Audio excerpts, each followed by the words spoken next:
So do you think the fall of al-Assad will hurt Iran's capabilities?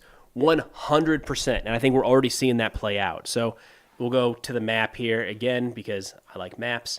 So if we look at Iran here, kind of their focus over the last few decades, really, especially since the U.S. went into Iraq in 2003.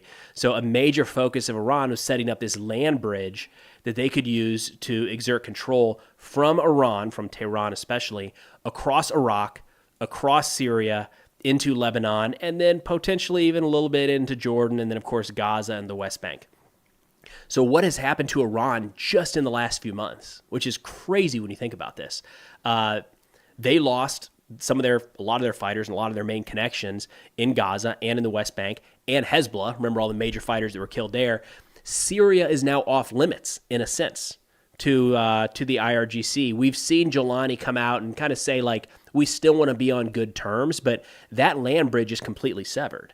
So Iran now, if they want to supply anybody over here in Israel or in Lebanon with weapons or intelligence or whatever it might be, they can't fly into Beirut. They can't go across land through Syria. It's a real hit to the IRGC. Another big piece here was when the Assad regime started to fall. First off, it was like, wow, they were on thin ice for a long time, clearly, because it happened so fast.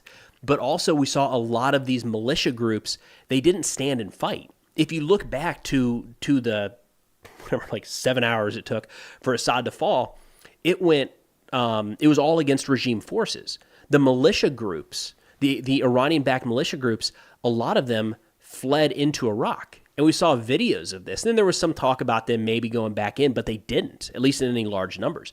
And the head of the Popular Mobilization Forces in Iraq even said, like, he's not going to give the order to deploy troops into Syria to try to prop up Assad as the fighting was happening in and around Damascus.